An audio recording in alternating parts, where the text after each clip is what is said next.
All right. Uh, Turn off my ringtone. Everything except for my media. Okay, here we go. Yeah, and I should probably get my phone off my desk because it's set to vibrate. Um, all right. So I am here with Martin Hughes of the Barrier Breaker Pathos blog. Hey. Um, I, from what I've seen of your blog, you mostly deal with a lot of social issues. Um, Mm-hmm. a lot of stuff being like secularism, for example, Yes, yes. where if I am to understand this correctly, you would consider yourself an atheist, right? Yes, yes. I've been an atheist for about 6 years now. Um, Yeah. oh, for about 5 years, but yeah, yeah, Wow, that's yeah. longer than I've. Y- yeah, you were an atheist before I stopped being a neocon. Yeah, yeah. I mean, I was a Christian I for a mean, good long while before that, though. I was a Christian until I was about yeah, 28 years old. So, yeah. I yeah. mean, a lot of people who grow up in Christian families, it's just kind of something that you don't question later on in life. I know that Hmm. from experience. I think it was almost, or so. I think it was almost 6 years. Yeah, I'm not quite 20 yet, and I was like 14 when I stopped. Like when I started to question my more conservative views and my more conservative interpretations of Christianity. I didn't All stop right. identifying as a Christian until later, although I think I stopped believing around that point where I kind of started to get skeptical of whether or not a God existed. So yeah, it was Right. like a good like 5 years ago. Um, and you know, there's still people in my family who don't know that I don't identify as a Christian anymore, which is kind of funny. Um, Huh. That's interesting. I What is still your some. Oh, sorry. wh- what is your attitude towards Christianity at the moment? Is it hostile or is it more personal, like you don't believe it, but other people can, or is it? It was a bit hostile, more for like my upbringing because I was also starting to come out as bisexual at the same time, so I was very resentful of the homophobia that I had seen a lot of Christians display. Hmm. But I, but my mother, who's a bit of a deist, and well, my grandmother, who would always tell me that, like, just like she would always tell me, like, you've been spending too much time with your great grandfather. You don't need to view homosexuality as bad just because the Bible says that you should stone gay people.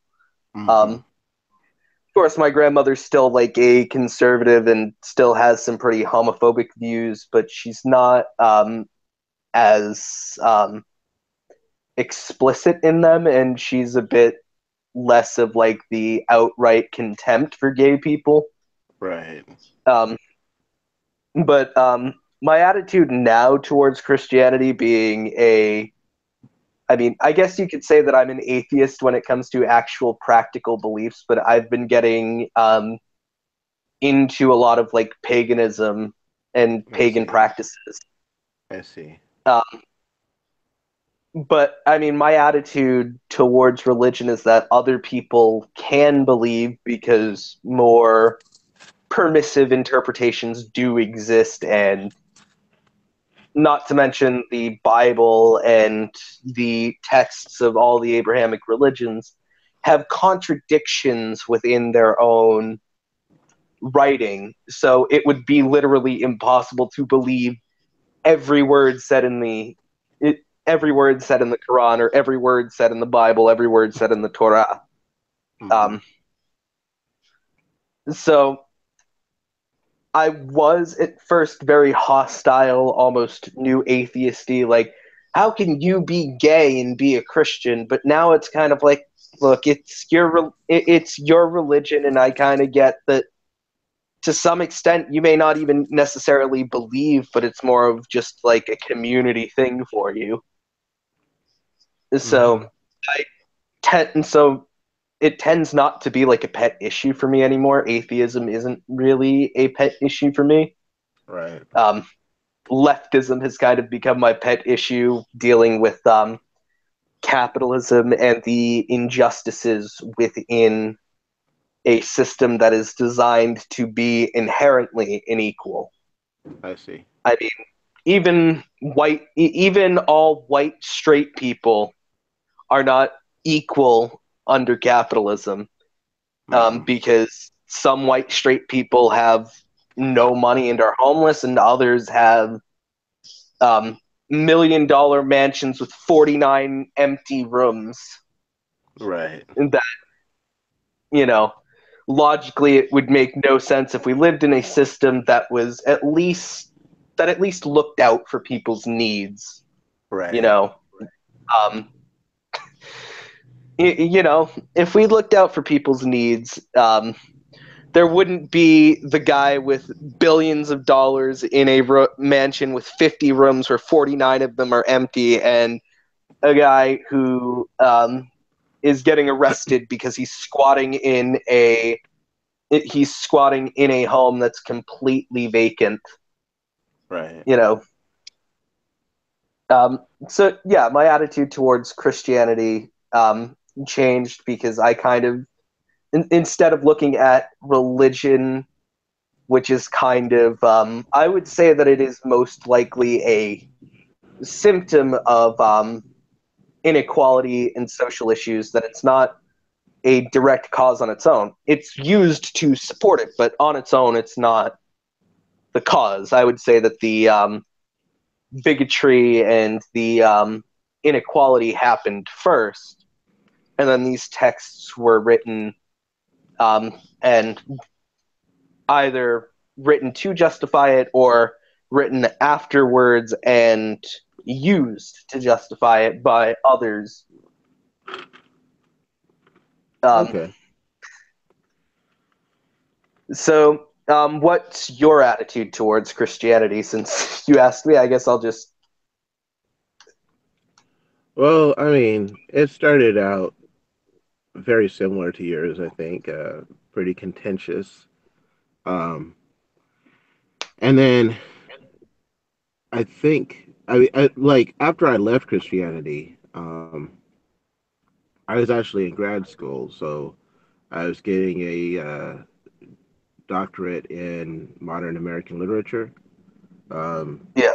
my eventual goal was to kind of be an apologist in the mold of C.S. Lewis, because C.S. Lewis got his PhD in literature and was a English professor or literature professor. So I was kind of on that route. I was teaching literature at Texas Christian University, um, and in a doctoral program. And some of the stuff I was reading, as far as LGBTQ rights, as far as the treatment of women, as far as race and so on, and religion, how religion was working into that, and how the Bible was interacting with that, bothered me on several different levels. Um, and so when I left Christianity, it was because, from my view, there was nothing valuable in it. That I thought that people would be better off if they left it altogether. I wrote I think my most popular blog post I've written is 78 Reasons Why I'm Angry. And I kind of went through and documented all like 78 reasons why I was, pissed off at Christianity and an anti theist. That lasted for a good long while, but for about 3 years or so, I kind of blogged from an anti theistic position. But I eventually kind of came around to where you're at. There's a series of scandals that happened in the atheist movement in the United States. I mean, some people say there's not a movement, but if you want to, I, I mean, Richard Dawkins, Sam Harris, the Recovering from Yeah, Religion, these organizations that are very, influential in among atheists, kind of got rocked by a lot of what I saw as, sexism and, uh, different forms of bigotry and just some out and out scandals. There have been some major scandals that have happened. So that kind of um, discolored my view of movement atheism as a force to make the world good. And I'm more focused now. I mean, I think I try to hold down a space for atheism in my blogging simply because I am an atheist and people have questions about, how atheists think and, do things and deal with questions of meaning and morality and all that, especially in the United States, right, where yeah, 76% of us are still Christian. But my bottom line, as of probably about a year and a half ago or a year ago, is trying to make the world better for people. And I think that kind of bounces off your concern right now, your reaction to capitalism. Um, my own reaction or my own interaction with social issues is, with the goal of trying to create a world that's better for people, but also one that can, knocks down barriers of opportunity. And I think that's why I've called my blog Barrier Breaker, area simply break. because, yeah, I I'm always trying to. liked the name. Yeah, Um, Ever since I found out that your blog existed, thanks to Steve Shives, I love the name Barrier Breaker. I mm-hmm. mean, I'm surprised considering the fact that I was an amazing atheist, a bit of a fanatic for a while. I'm half surprised that I never actually managed to catch it, that I never managed to like catch the whole thing where he was just kind of like um I don't know how to describe what was going on between you. Like I don't want to describe it as like a beef like the way rappers do, but I mean I think that's the only way, like the Well, only I word mean, Larry, that I know how to describe is kind of I'm like a a. spat where he So or what happened? oh sorry. Oh no, yeah. I mean, the whole amazing atheist thing. I mean, I guess I can kind of talk about it. I mean, it's been about a year or so, so that's kind of water under the bridge. And the amazing atheist who's now going by the name of T.J. Kirk has gone through kind of a rebranding, I understand. And last I checked, his subscriber base. I mean, he still has some legacy subscribers, right? But his subscriber base is steadily going down. Yeah. Which, but I mean, the amazing atheist was a guy that I kind of had liked too when I was a Christian, and like in the last few months of me being a Christian, I kind of was interested in some of his arguments. And when I was an angry atheist, maybe like the first year of my atheism, the amazing atheist, he wasn't an academic, but he was very. I thought he was making at the time some points in a very uh, what's the word I'm looking for? In a way that gets attention, right? In a way that was trying to spread what I thought was the good news of atheism. So when I saw his 20 answers for black people or something along those lines that he wrote, that he did a piece on, I was just outraged. And at the time, um, there was a major push in atheism to think more about minorities, to be more considerate to minorities. And I was very much a part of that, like trying to figure out how atheism could be more friendly to marginalized groups in the United States. And it was very disturbing for me to see the amazing atheist as, the polar opposite of that. I was, or at least Yeah, through that video, he seemed to be. But yeah. I I was, think that was actually sorry about interrupting, but I think that was actually kind of where I started to split with TJ is that I saw the because I never actually watched that video. I feel like I kind of unsubscribed because it was a bunch of like anti-feminist videos before, and it's kind of like I was starting to grow out of it. So I was like, I was starting to grow out of his channel. I'm like, by that point, I think that's how I managed to miss the whole thing because I never watched that video. At that point, I was like, Hmm. his content doesn't interest me anymore. It's just him. It's a his channel is now just a bitch fest about how the people calling for social equality are like how they're ruining atheism. Yeah, yeah. Which is kind of sad because if you put in like feminism and atheism into YouTube, you get a lot of results about how how feminism ruined atheism and so on, which is, a little it's a little sad. It's like, okay,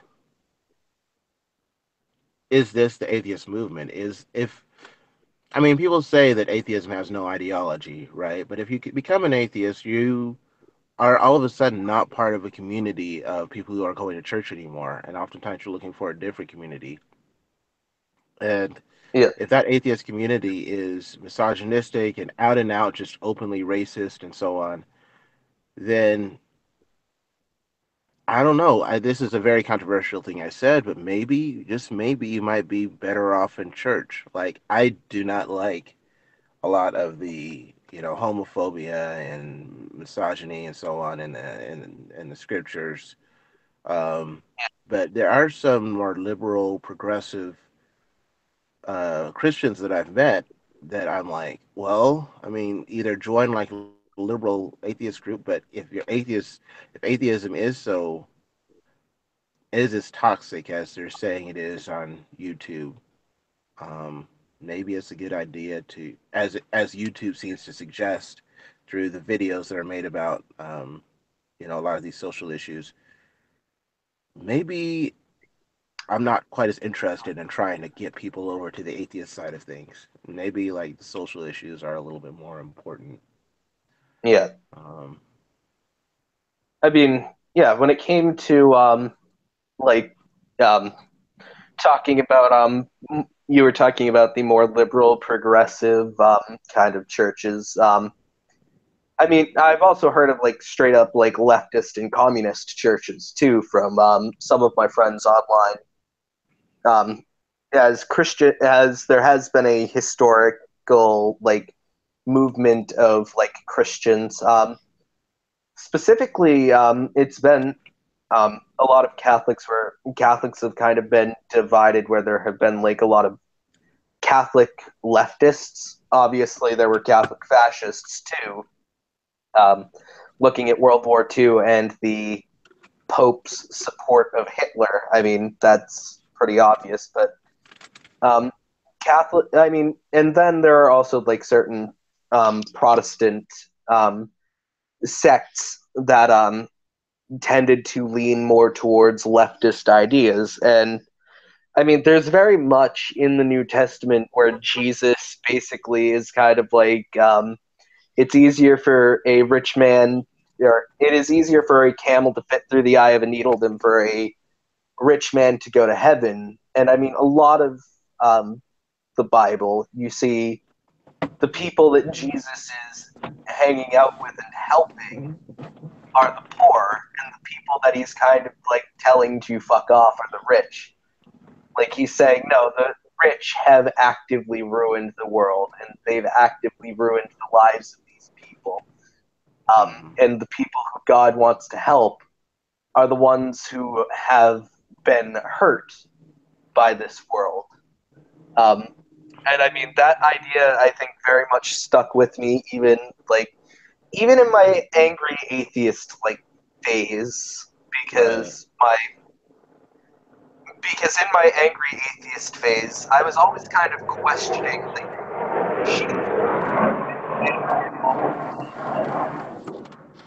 oh, it sounds like a plane's flying overhead where you are. Yeah, yeah. I'm over behind Air Force Base. I'm sorry. Hey, keep Yeah, going. no, that's completely fine. I just noticed that. So yeah, I mean, even in like my angry atheist phase, I was always very questioning of like, should I really be this angry at religious people, or like, should my anger at religion be at the specific parts of religion that advocate for some really nasty things?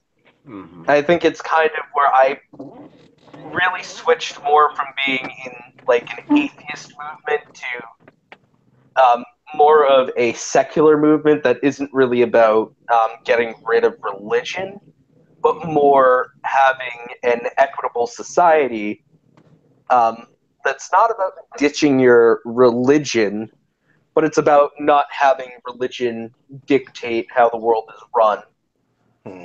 which I thought was, which I thought that to me that seems like a very like a reasonable position to take, and like compared to like the abolish religion thing, you can't real you're not going to get people to stop believing by saying, okay, you're not allowed to practice your religion. Muslims, you're Mm-hmm. not allowed to practice your religion.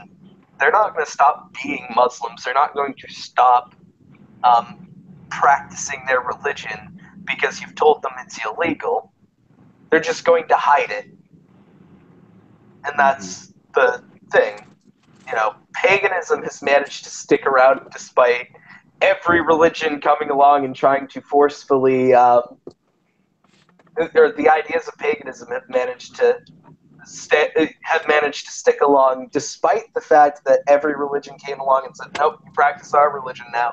You practice Christianity, you practice Judaism, you practice Islam. Um, Mm-hmm. but I mean, a lot of Christian holidays, if you actually look at it, like Christmas, for example, while they said, oh, hey, Jesus was born on that day, that was kind of added on top of the fact that this was around the time where you had like the burning of the Yule log and you had the Saturnalia feasts, which were these were pagan practices. Um, Mm-hmm. so I mean, you know, Christianity knew that trying to convert like they couldn't completely get rid of the ideas if they wanted to grow their numbers, and part of the reason why they're like, to be fair, paganism did go out of vogue as like an actual religious practice, and modern pagans, most of them grew up in some other religious environment or even a completely secular environment growing up. While pagan environments didn't exist, paganism was never like destroyed by force, because you can't destroy a religion simply by the force of saying, okay, you worship our gods now. You know, Mm-hmm. um, there always needs to be, because, Christianity is like, well, we're trying to, Christianity had to force its way into a lot of pagan, um, like, into a lot of pagan traditions, like the Christmas example that I gave. Easter is another example of this because, well, Easter is never on the same day every year, and that's not because Jesus rises from the dead on different days every year. Like he decides, I'm gonna rise on this day. No, it's based on It was based on older calendars, um, which were used to also judge when um, pagan feasts would happen. So I mean, I've found a lot of religion to be very fascinating at the same time, um, because I do think that we should know about religion if we're going to actually like um, if we're going to have a secular world, we do need to know about religion, and we need to tolerate religious people, especially religious minorities, um, such as Islam and Judaism, which have been which have themselves been persecuted throughout history. Um, but yeah, I mean, I completely get the whole atheist movement with social issues where it kind of moved away, or where it you kind of moved away, or it's very easy to just kind of like move away when you realize these people are really shit. A lot of these people are really shitty and toxic. You know, like now they don't have an excuse for their misogyny or racism or any bigotry that they hold. Where like the Bible could be used as an excuse. They're basically like, well, I'm not religious. I'm just bigoted because I'm bigoted. Of course, if you told them that they're bigoted, they're going to flip out and say that they're not. But like when it comes to their actual views, they'll defend them as like, well, no, these are just my views. And it's kind of like it's very hard for me to understand how you can have these views without believing in some kind of higher power to enforce them. Because if you get rid of the higher power, um, if you get rid of the higher power, then what justifies these? Um, you know, a lot of the atheists will use, or a lot of like the new atheists will essentially use like human nature as like it's essentially a stand-in for it's a stand-in for a higher power or a god. It's human nature, except that that's a completely unsubstantiated claim. So I'm guessing that you're muted, or you were muted because of the air. There were like airplanes going overhead or something. Oh no, yeah, and I was just listening to you. You say that Yeah, human nature is something that a lot of atheists take, but it's not a I mean, what. a lot of them use it to defend their bigotry. Like when they basically like when you talk about gender roles, they essentially use human nature and say Oh, it's essentially I a see, I got stand it. for a higher power.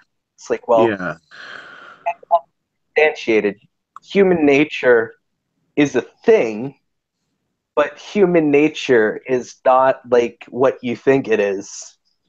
right, Human nature is just people deciding, okay, woman cook, man hunt. right, It's been, if you look at any native tribes, if you look at any native tribes in the US, you would actually see that it was way more complicated than that, with the way that they understood the world. right. Because, well, Mm-hmm. there was way more, I mean, there was way more work that needed to be done in a tribe than just hunting and cooking, you Right, know? And it wasn't always completely gendered. Sure, men would generally go out to hunt, um, but it wasn't because women were just better suited to cooking. Oftentimes, it was because, like, if you have infants, cis men can't exactly lactate, um, because, or they can't exactly lactate when they have a kid. yeah, So sometimes, if you're hunting for food for all the adults to eat, the only people who can feed the babies are sometimes what we would understand as a woman in modern society. The people who gave birth in the tribes were really the only ones who could do it. But I mean, even to some extent, we see that not all women nursed their babies all the way through. There were some women that, in specific cultures, that would actually like they would specifically keep nursing babies, even the ones that weren't their own, for the tribe, so that Hmm. more work could be done by different tribes. Of course, this isn't all tribes per se. I'm just trying to give like an example of how things are definitely more complicated. Um, Hmm. Human nature, I would say, is much more about collective. Is much more about collective survival and is way more adaptable than people who say, well, gender roles are just justified because human nature. Uh-huh. You know, humans can do a lot of different things that need to be done to survive, and you see this in other animals too, where it gender roles, while some things are specified to happen more with one gender than the other, it's usually more for the benefit of their survival, which in the modern day we don't really need. The woman stays at home and the guy goes and gets the food, the guy gets the bacon, gets the bread, and brings it back home, and the wife cooks it, and the family eats it. You know, it, we can you know, Hmm. we have a society that's able to collect a surplus of food through agriculture. So at this point, when like a few thousand farmers can supply enough food for a few billion people, Yeah. it's not it's not necessary to enforce some kind of gender roles onto people. And I Right. mean, obviously, I'm not saying that like all farmers should just stick to being farmers or anything like that, but more that like you know, it doesn't take all that many people to farm enough food for everybody with agriculture. So yeah, that's just my thing on the. That's just how I think about the whole human nature thing and how I think the human nature argument kind of falls apart on the whole gender roles thing. Okay. All right. Um, yeah, that makes sense. I'm not sure exactly.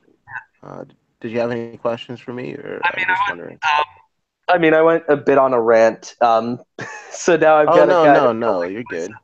I just So I got to collect myself and think of any questions that I have. I mean, oh, okay. I did bring up the capitalism thing earlier, and I would like to get your opinion on capitalism, whether or not you think that it's whether or not like we simply need like workarounds and safety nets, or if it should just kind of be abolished. Like, I mean, that's kind of complicated in my mind, right? I think just I mean I'll go ahead and root it in atheism. So when I became an atheist, I was very much about the individual. Like my enemy, and I think this is true for a lot of atheists, right? My enemy was never um, religious people so much it was as it was religion, and that's a difficult distinction to make, but it is one that I tried very hard to distinguish. But because my top priority was people, individuals, I don't think that it's right that people go hungry um, when there's an abundance of food. I think that people should have shelter, the ability to get an education, that type of thing. So, yeah, um, in order to empower that, I would be somewhat in favor of. I mean, I voted for Bernie Sanders in the primary, and I know that's not quite as left as some would like to go, but I think that I would have voted if I was old enough for Bernie Sanders. I was supporting him at the time, okay, even as an yeah, anarchist. It's kind of like, well, it's better than what we've had for a while now. Like even under like Obama, right. How old it are would you now? I'm sorry. still. I am 19. Okay, All right. I'm going to be 20 in April. Okay. All right. So yeah, but yeah, I mean, so yeah, the whole Bernie thing. It's while I don't think that he would have been like enough for some kind of revolution, I see why people voted in favor of him, and I kind of see that, Well, and I I kind mean, of see like his appeal. I am kind of a. I think communism. I think right now, and this is in my limited knowledge of it. Right. I don't know.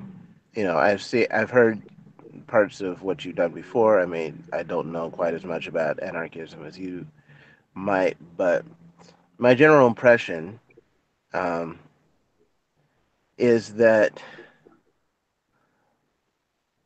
I think that the way that the United States has been set up um, over the past few hundred years, uh, we are somewhat motivated by a competitive streak that's kind of balanced out by, well, not balanced out, but it's kind of countered by, also the reality that in order for us to succeed, in order for us to, um, in our capitalistic system, produce capital effectively, we need to have safety nets. We need to have, a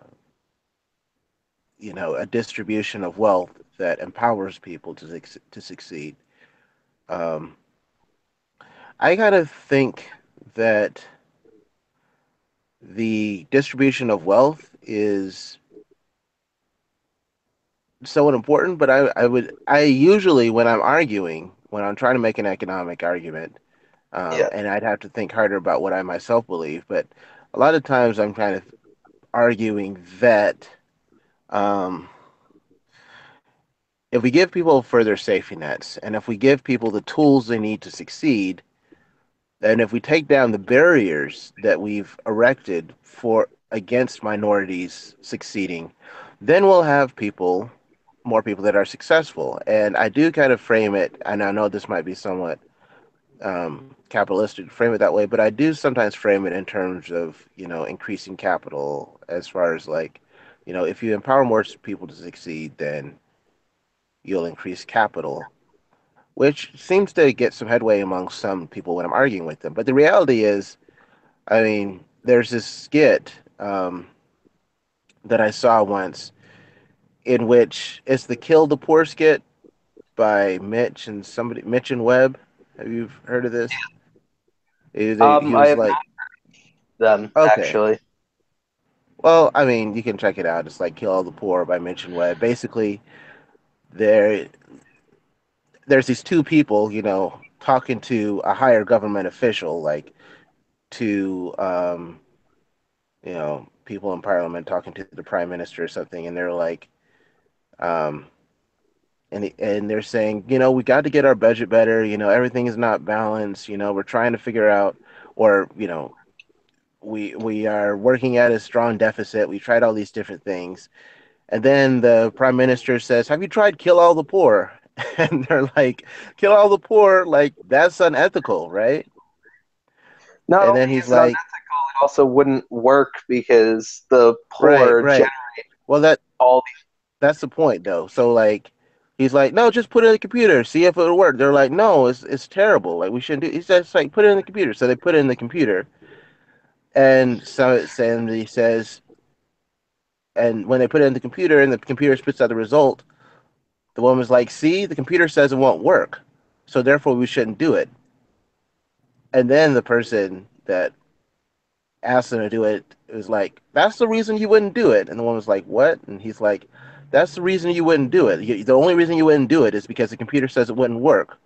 I mean, he's like, the whole reason for you guys to do the experiment is just for basically shits and giggles. Like, we are not the whole reason we can even talk about this and the whole reason we can experiment in it is because we know that whatever that computer says, whether it will work or won't work, caring for the poor is a priority, and we're not going to kill the poor. Like that, the result doesn't matter. So it does kind of bother me a little bit that kind of resonates me with a bit. It does kind of bother me a little bit when I have to make the argument for people who don't really care about minorities or the poor or people who are struggling, that caring for them will actually raise our GDP, will actually raise Yeah, capital.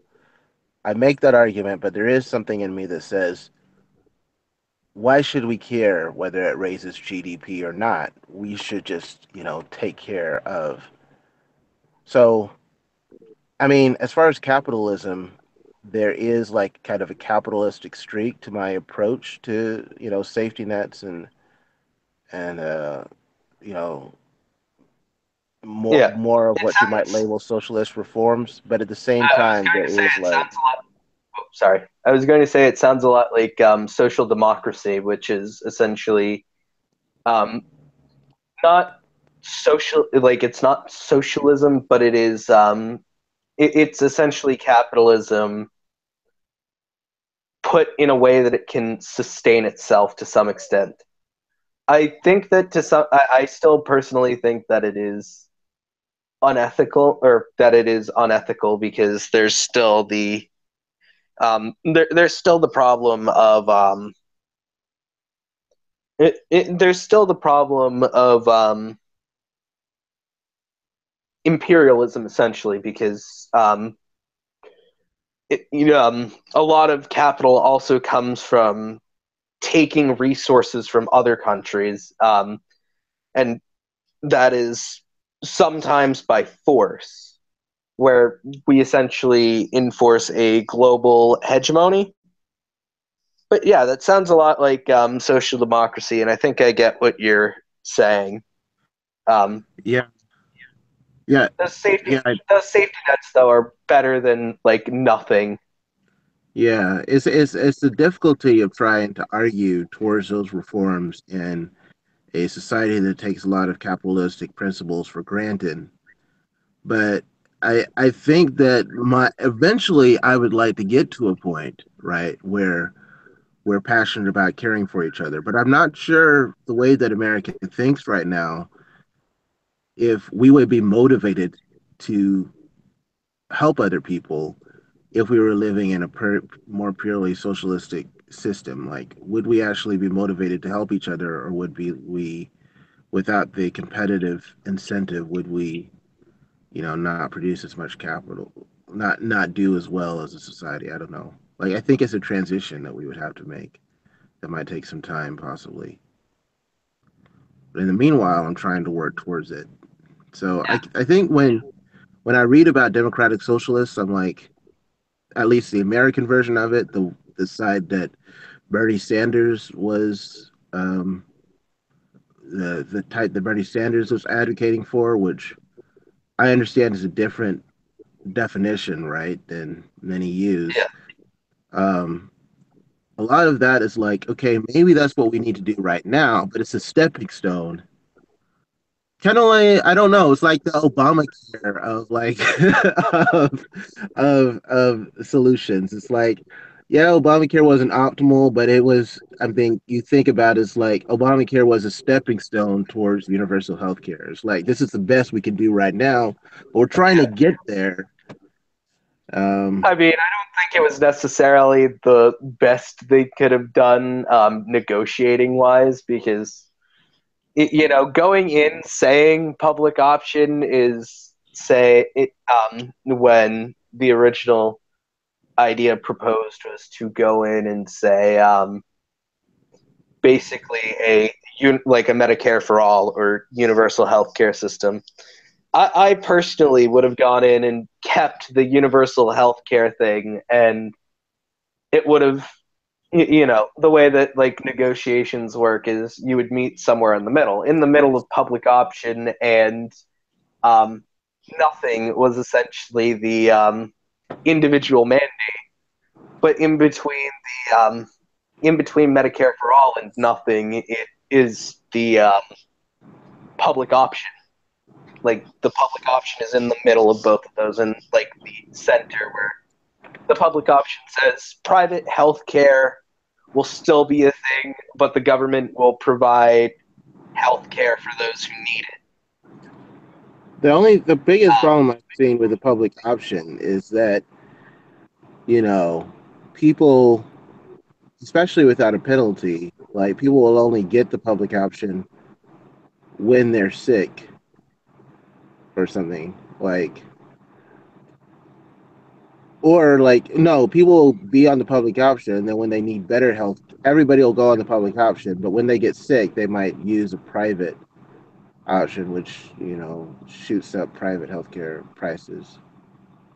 I don't know. yeah. There's something wrong with that. Well, it's still. I mean, yeah. I still think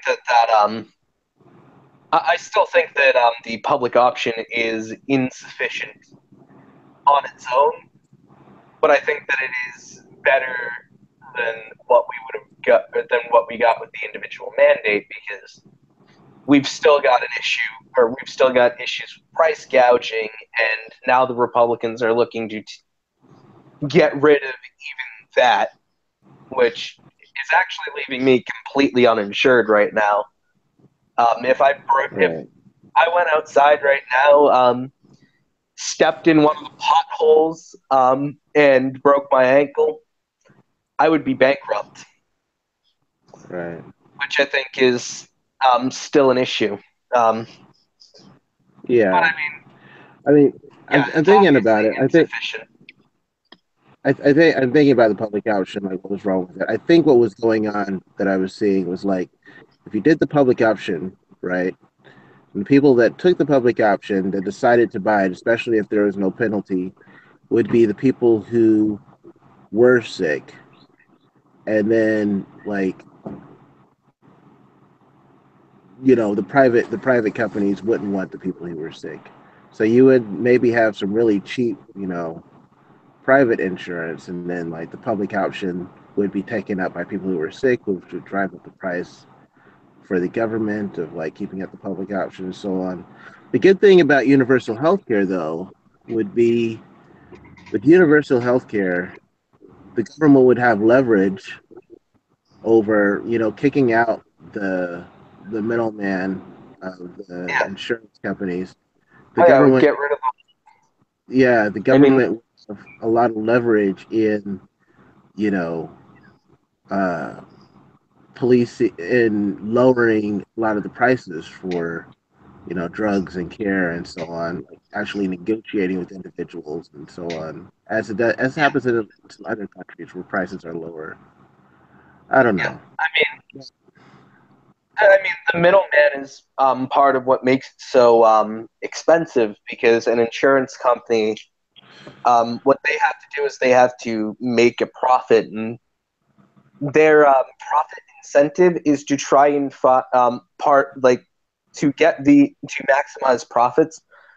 The best way to do so for them would to be to find any reason that they could refuse to pay, despite the fact that you're paying into it. Find that the insurance is invalid. Find some reason the insurance won't cover it. And so there's like a million loopholes with them too. If you're dealing with, but I mean, if let's say you have a system where it's paid for, where your health care is paid for by your taxes, it can be as little as $500 a year from someone with an average income of or in a household with an income of $100,000 a year or so. $500 out of that is less than what you would pay for an insurance policy, which would be something like 5,000 a year. Uh-huh. I mean, I wouldn't know the prices of private insurance because I've never been on private insurance. I had mass health before I turned 18, and then when I turned 18, I became ineligible for it. Okay. No longer a minor. As a minor, as a minor in Massachusetts, if your parents can't afford private health care is provided to the mother and the children. So I had that growing up kid, which I think is very lucky for me because I had a tendency to get myself hurt. Um, Can when I you say stay on your parents' plan till 26? Is that still a thing? yeah, but my mother doesn't have a plan. That's the thing Oh, is okay, because it's paid for by the state, it's not my mother's plan. So now that I'm I see. 18, I can't be on the state insurance because it's not because what it is it's not U.S. paid for or it's not paid for by the U.S. It's paid for by the state of Okay. Massachusetts. So it's a Oh, different yeah. The system sucks. That's the best way I can put it. yeah. It, it really always has to an extent. It's always sucked for the people on the lower rungs of it. It's not meant. It's always been meant to work for the people on the top. Yeah. People who have the resources to pay for stuff like it. Like if you're, I don't know, if you're a billionaire, um, there really isn't a single thing like you could be completely uninsured when it comes like medically, but you'll never have to worry that it's going to completely clean out your bank account if you get injured, if you get hurt. I mean, you know, you could have to get a serious surgery like a heart transplant, and it's not going to cost enough to completely. It's not going to cost enough to completely ruin your financial future, Yeah. which is something which is a luxury that not that the average American doesn't have. I don't have Yeah. that luxury as someone who's completely uninsured and will remain uninsured until I get my Social Security hearing. Um, I have to go to a Social Security hearing where they will then determine if I'm still eligible for Social Security. And if I'm eligible for Social Security, I can then get back onto Mass Health. But Huh. until then, I'm completely uninsured, and I am up shit's creek without a paddle if I get seriously hurt. Which I don't expect to get seriously hurt, but that's the thing when it comes to injuries. Don't usually expect you don't usually expect them. Even as a kid who would bang their head off of walls, I never expected any serious injuries growing up. Just because I didn't expect them didn't mean that the concussions didn't come from me hitting my heads off of walls when I got angry. Hmm. A wall made out of bricks doesn't care that you're not planning to get injured.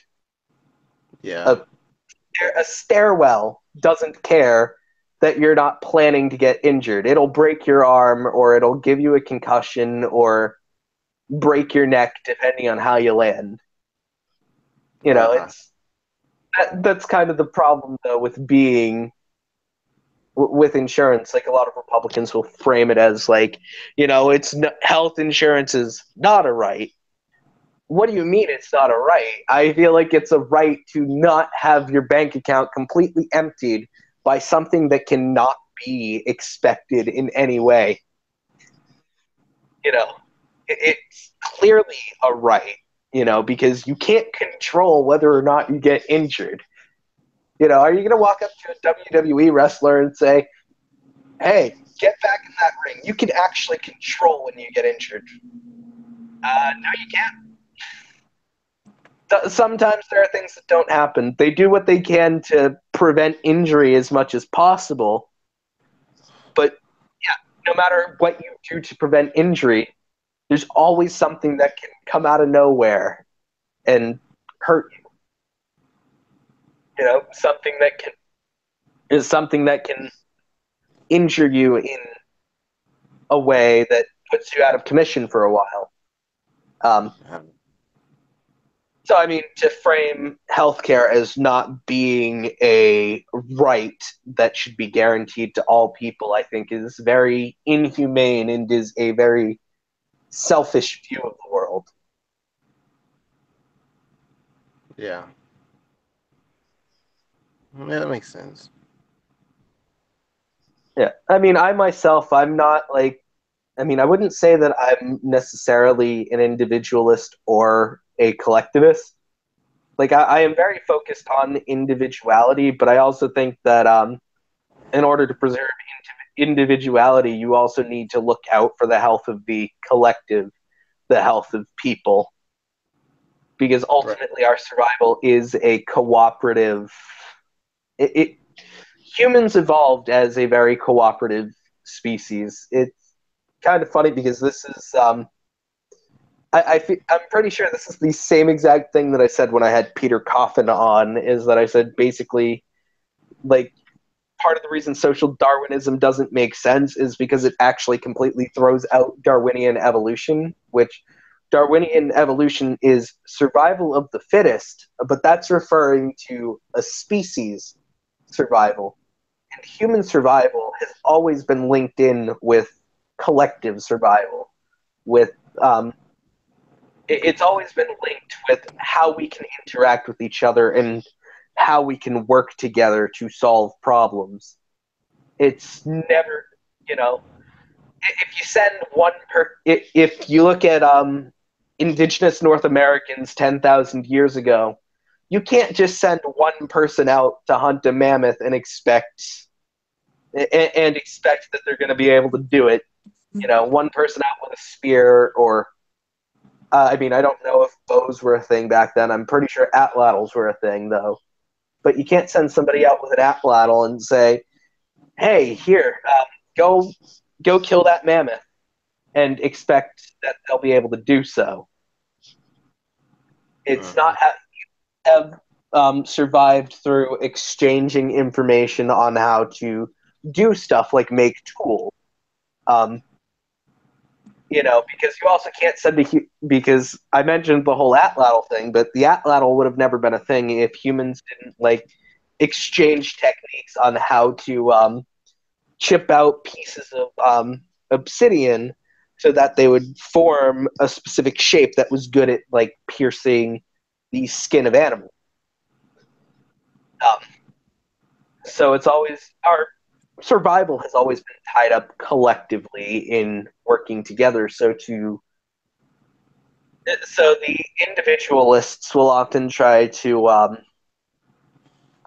it seems in a way they often try to pin it as like it's individual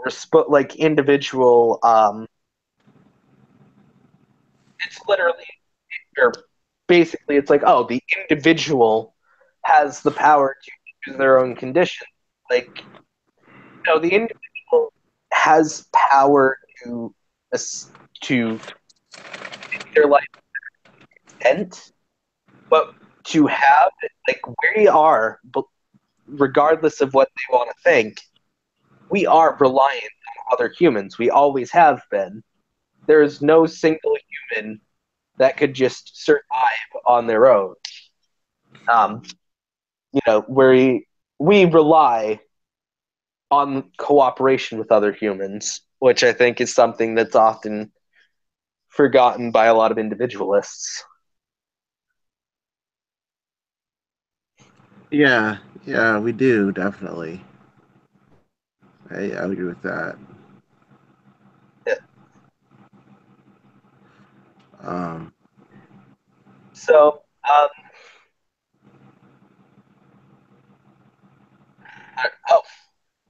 we've got some comments that I haven't been paying that much attention to. Okay, okay. solar the purpose. If they went for a public option, the Republicans would just defund it and then use the failure as an excuse to never have Medicare for all. That is very true, but I feel like they would have done the same with Medicare for all too, and Yeah, they would have defund because that happened with the British NHS, where the right wing um, very much defunded the national healthcare system, and they blamed the failure on the fact that it was the government, but it was really budget cuts that said healthcare is less important than imperial wars over there. Which I mean, if it when it comes to a government making money, that's true. to an extent because they're trying to make money. But but the thing is that if you're actually putting people first, and you know, the way that a lot of economists, I think, forget to frame it, especially when they're like when you're looking at like Austrian economics people, is they'll talk about the cost of doing these things, but they like forget, or not they forget, but they intentionally omit the human cost, the cost of you know, I feel like it's better that it would be better for a society that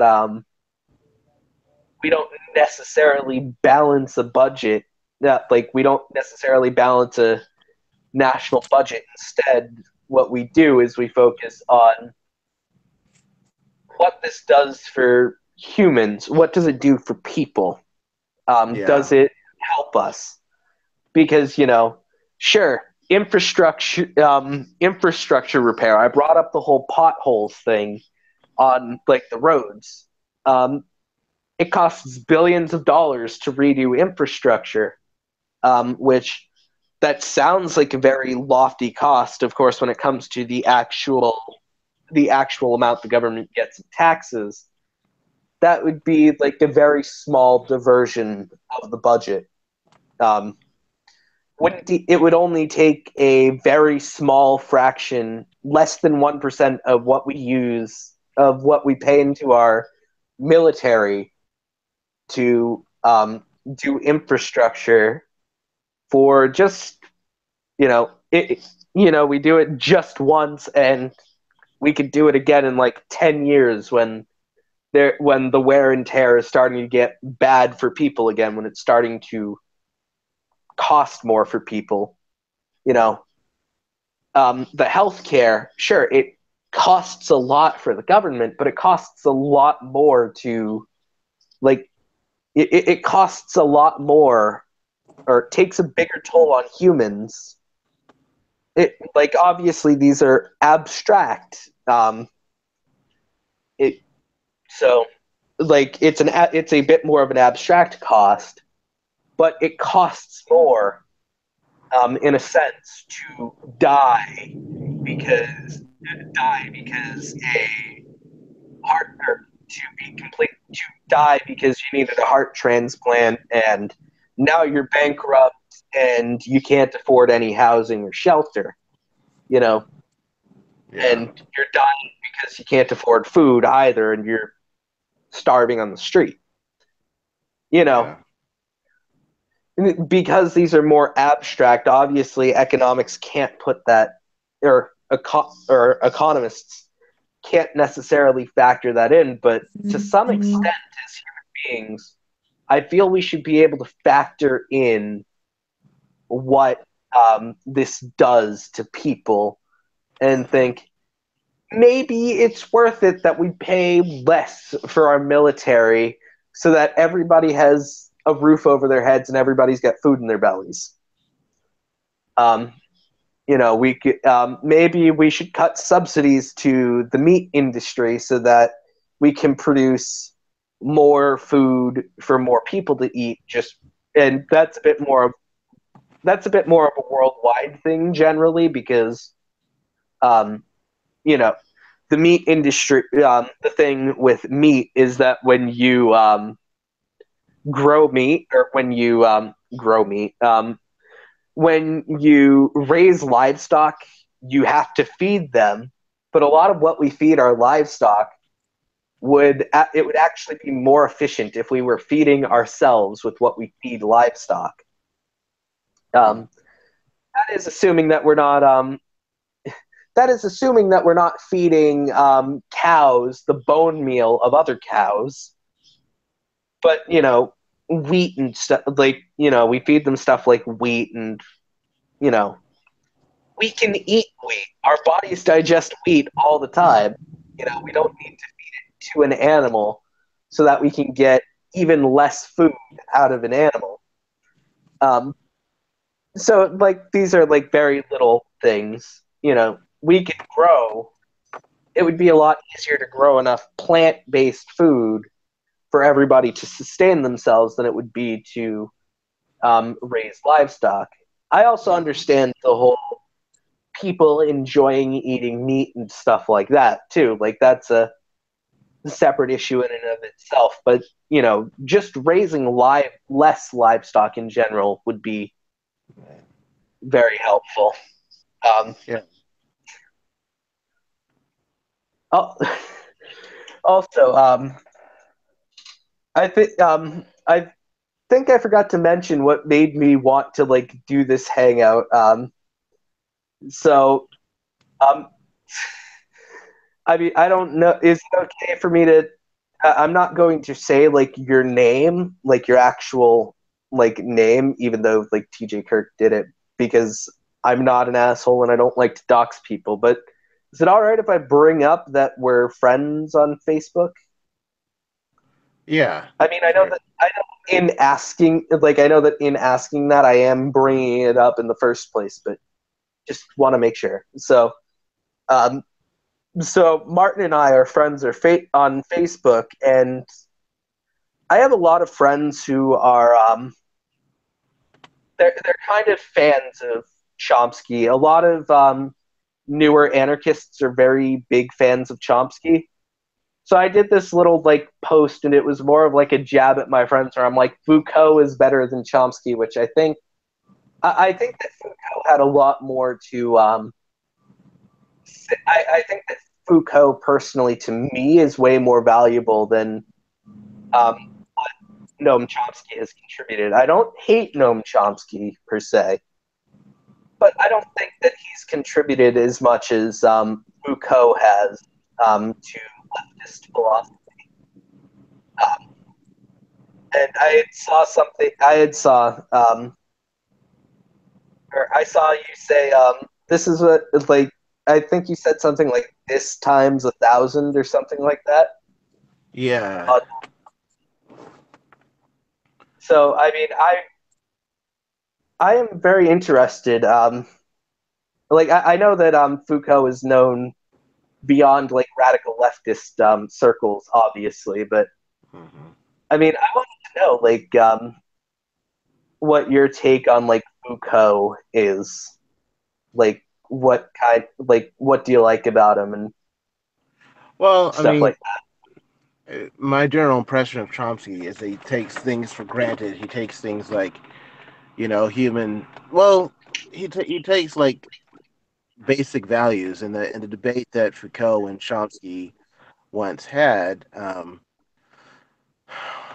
I saw that Foucault was a little bit more nuanced. Foucault was trying to figure out what systems of power were in a society and systems of how the systems of power worked in very small, situations, like very specific situations.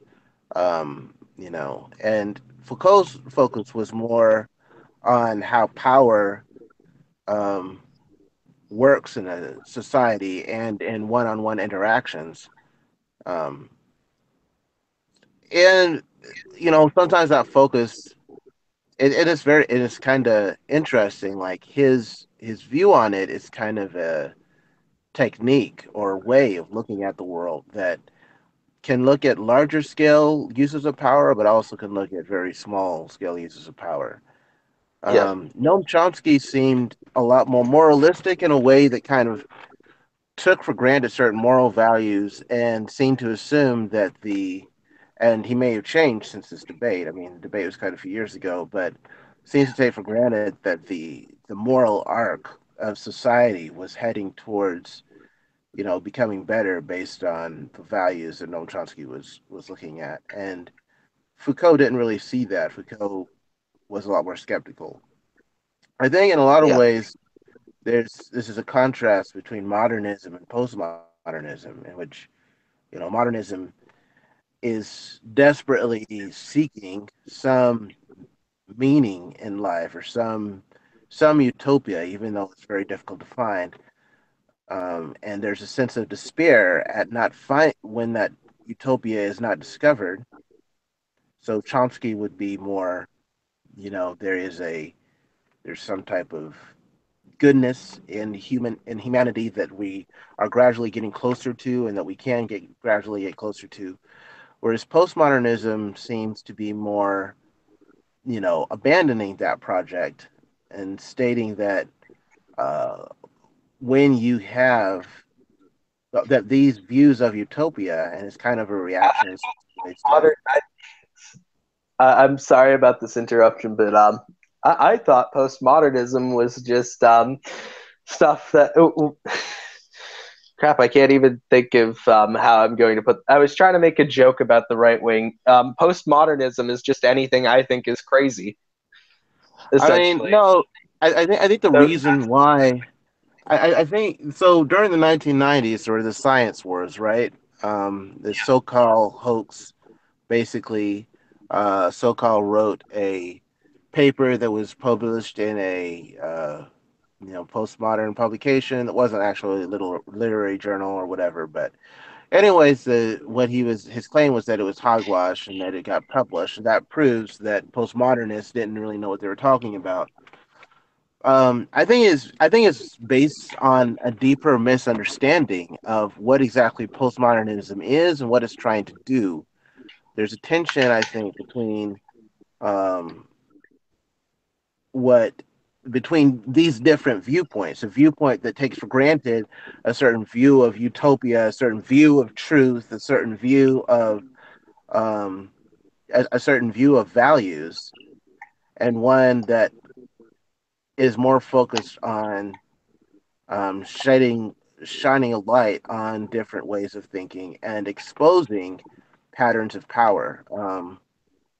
And so I think postmodernism is very much focused on exposing ways that people think and reporting them, and also like trying to figure out how power works in a society. And that is where their critique of science can often come from, because science, as an institutional pursuit and as a societal pursuit, uh, has a lot of power, and so it plays into this like overall map of power that oftentimes modernists are trying to map out, look at, and in some yeah, ways it seems also that they're critiquing. It's yeah, just so so when a postmodernist does something like, I mean, this is my view on it, right? There's probably quite a few different takes on this, but say a postmodernist art piece would be a um and there's so much in this. But a postmodernist art piece might be something like a urinal in a museum, right? Which is like, why the heck would you put a urinal in a museum? Like, there's, but that is a challenge to the whole concept, that whole hierarchical of of art. And it's questioning, why do we have this hierarchy of power um, regarding yeah, art? Now that the paradox is that, the person who thought of it and the prestige of the person who put it in and so on, that's a whole like power dynamic itself. That uh, so you're still not getting away from that whole prestige thing, but like that's what postmodernism is meant to critique. Like, why are we taking for granted these definitions of what's good? It's trying to critique these uh, hierarchies of morality in a way that exposes just patterns of power. Um, and I would say that postmodernism is probably less of a. Uh, I mean, I'm not sure I would call myself a postmodernist completely, but I do think that it's useful. The tools that the French philosophers like Foucault, came up with. yeah, I think do think that's somewhat useful in exposing a lot of the power structures in society, and you can use them for positive means or negative means. Like postmodernists are trying to draw a map. by not taking for granted that some values are Yeah. necessarily inherently better than others. Yeah, it's like an eyes wide open approach to essentially everything. It's the idea of it's the actual idea of skepticism and approaching everything with some amount of skepticism. Yeah, Although but I think more than that, power well, what's or it leads towards skepticism of power. yeah, skepticism of power, but the reality is, power exists, but it's trying to figure out exactly how power works in the world and what power does and what different. I mean, when we're talking about Foucault, what power does and how different, mechanisms of power um, can produce certain effects that can fundamentally define identities, and then fundamentally defining those identities can define the way that people act, and Yeah, control the way that people act, and so on, in ways that, depending on your mentality, might sometimes. I mean, depending on um, mentality, might not be the right word. Your persuasion or your tendencies or whatever may be very your moral tendencies, I guess, may be very yeah, disturbing. I kind of like, in a lot of ways, what Judith Butler has kind of done to Foucault's um, philosophy in some ways. yeah, Um, Judith Butler basically stating, I mean, the difficult thing about Foucault is that this is a disturbing thing about it. It's basically kind of a bare bones approach to, well, what the implication might be is that it's politics all the way down.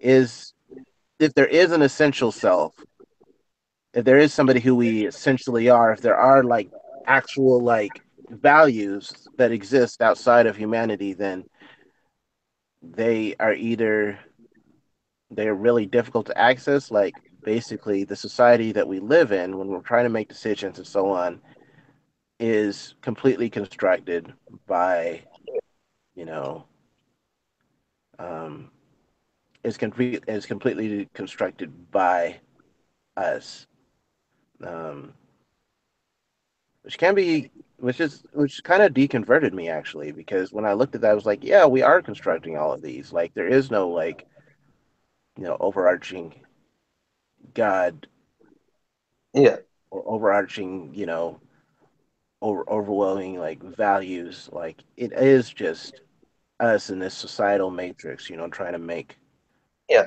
trying to work with this societal matrix in order to get what we want. But I think what Judith Butler kind of adds to this is like, yes, we are political, and we're not trying to find a way out of this political matrix. We are already in this political matrix. There's no way out of it. But the best we can do is keep an eye on when we ourselves don't fit into the identities that society has made for us, and look for ways to, in this political matrix that we're trapped in, right? Um, yeah, Look for ways to express the ways that we feel a little bit better. And that that that practice of keeping an eye on where we don't fit in the box, or where other people don't fit in the boxes they're in, can cause us to continually change, um, this socio-political, matrix that we're all kind of in, and in that way kind of, um, give individuals more agency, or power, or happiness, yeah. in their relative positions. Like, I think Give that them is, more ability to, or give them more ability to see self-actualization in yeah, society. yeah, and that mixes things up, though. That kind of changes a lot of the game that a lot of people take for granted, and when you do that, you upset a lot of the people who want the power structures to stay in the same status quo, And because of that, a lot of people hate postmodernism because they're like, why are you trying to change all these power structures? Well, we're trying to change it to eventually like make this world a place that fits us a little bit better and fits, other people a bit better as well who are um, being demeaned or robbed of what, like you said, self-actualization by, Yeah. current power structures. So, Yeah. I mean, I would say that is very much my take on postmodernism, and that's a big reason why I like Foucault, is because it kind of throws a wrench into societal values that we've taken very much for granted. right. Um, It's I just a big misunderstanding, though. I think scientists come to it and think, or there's a significant, like the Richard Dawkins, who kind of make fun of postmodernism. And I have to admit, sometimes postmodernism does seem to go a little bit farther. Like there is a scientific, cause and effect that actually happens. But I think there's a misunderstanding as to what exactly postmodernism is trying to am trying. accomplish, Yeah, like, and how it's going about doing that. And once, if that's understood a little bit more, I think there might still be a tension between more modernistic or what people often these days call enlightenment principles, or yeah, um, you know uh, yeah, the that whole side of things. There might be kind of a tension between the scientific ways of thinking and postmodern ways of thinking, but I think that tension, and in some ways, I think it probably is, but I think, at least in the ivory tower sense of things, but I think that tension can be like eased a little bit more as we, as the sides like understand what each other is trying to do a little bit more. yeah. Well, I So mean, yeah. yeah, we got in a good hour and a half conversation, which half an hour ago I thought, oh crap, am I going to have to end early? Did I not properly prepare this? But I mean, Oh no, this. I think that was a good topic to end it on, and that was a great Yeah. way to finish it. All So, I mean, if you have any more to say on the subject, you could wrap it up. But I'm thinking after this, I'm going to wrap up the hangout. Okay. Well, thanks for the talk. I enjoyed talking with you. Just I enjoyed having you on. yeah, just to your listeners, I have a barrier breaker of some pathios. Yep. Um, Oh, and I put the link in the description to Martin's blog. all right, so you can I check that looked out. up on, or I looked it up on Google so that I could find the exact link to it, and then Oh, okay, awesome, sweet. So you guys can check that out, and yep, yeah, I'll see you around the interweb. yep. All Thanks for right, coming on, all right. and Thanks for. thanks for everybody who watched. There's exactly 3 viewers right now. You were all great. I'm sorry I didn't get to the chat, but I mean, I liked that we got to get a bit of a, or we got to learn a bit about Martin's views. I have been looking at the Barrier Breaker blog since basically ever since I heard of Martin because of Steve Shives. So thank you all for coming. Um, have whatever kind of fucking day you want because I can't tell you what to do.